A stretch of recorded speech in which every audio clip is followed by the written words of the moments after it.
Let's kick off with what is affecting us directly here at home at the moment, and that is the lifting of these COVID restrictions. It's very difficult, isn't it? Because obviously a lot of people on the Labour front benches are saying, well, this is all too much too soon. I imagine a lot of people at home, not everyone, but a lot of people are just going to be breathing a sigh of relief. Yeah, absolutely. I mean, every time they've lifted restrictions of any kind, there's been a chorus of people saying it's too much too soon. You'll remember last year when the restrictions were lifted in the summer, people were saying this was a kind of a deadly decision that would cost hundreds of tens of thousands of lives or something. And then when that didn't come to pass, those same people were rather more silent. I mean, personally, my impression is that we've been living a pretty post-COVID sort of society for quite some time already. You know, you go out on the street.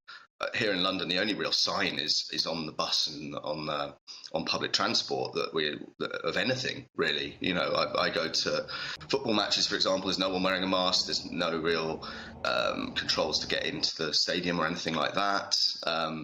But yeah, I mean, it's definitely you know, it will be a relief to people that they're not forced to stay at home anymore.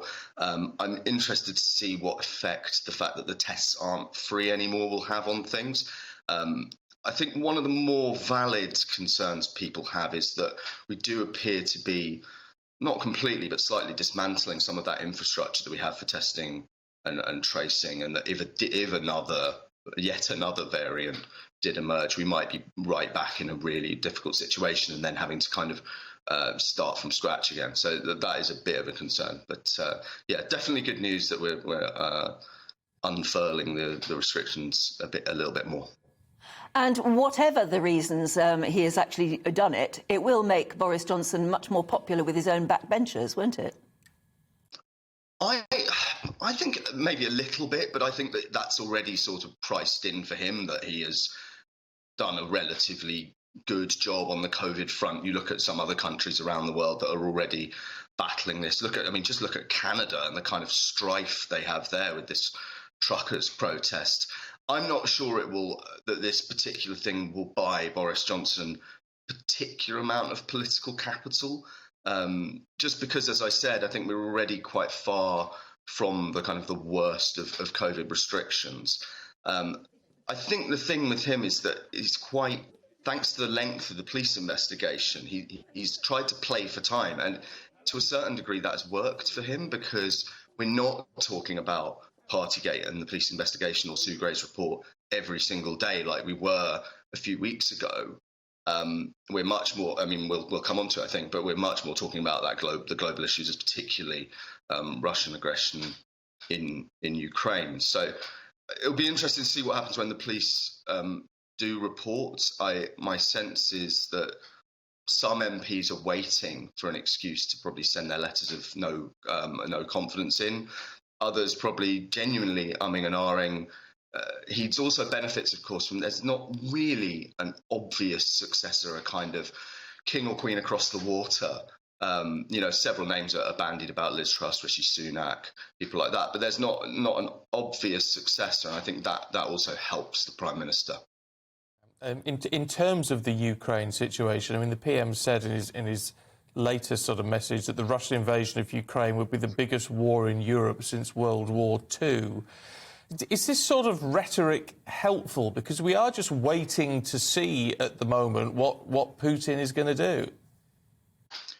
Yeah, I'm a little puzzled by that. I think he's just trying to kind of ramp up the stakes, if you like. I think if anything, it's a message to other Western countries to realise just how serious this is. I mean, if the intelligence reports of a kind of quick Russian strike that encircles Kiev are true, then yeah, I think he's probably got a case. I think people living in the Balkans might take some issue about whether it's going to be the biggest war in Europe since World War II, given what happened there in the 1990s.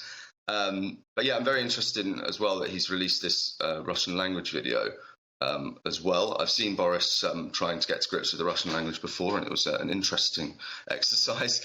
I think it's also, in terms of the intelligence stuff, what the West is gleaning, it's always tricky to know whether or not this is being kind of deliberately fed to people as part of the Russian misinformation, disinformation strategy. Trying to guess what Vladimir Putin is actually up to at any given time is a pretty tricky thing. He kind of disseminates conflicting things, his media release fake videos of shellings and explosions, blaming it on the Ukrainians. It's a real kind of fog of war there, particularly with the difficulty of anyone reporting in Donetsk or Lugansk in eastern Ukraine. So you get these kind of conflicting reports. It's very tricky for journalists, even the ones who are there, to know exactly what's going on.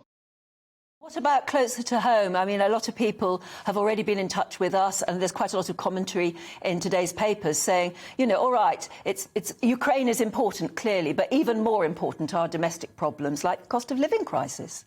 Is he doing enough? Oh, I think, I can totally understand that sentiment.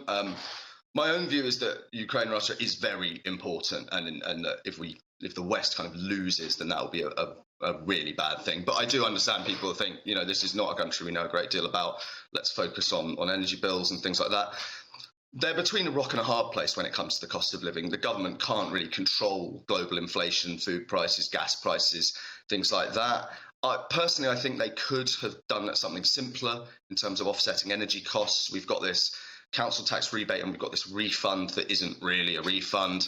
I think it would have been a lot simpler if they had just increased universal credit. It would have reached poorer households who are going to struggle with this more. I think the reason they didn't is mainly probably political, because they had increased it by £20, then taken that £20 uplift away. And then if they were going to install another increase, having already taken it away, I think it would have looked like too many U-turns. But I still think that would have been the best option. I don't think the public really particularly care about political U-turns as long as the job gets done.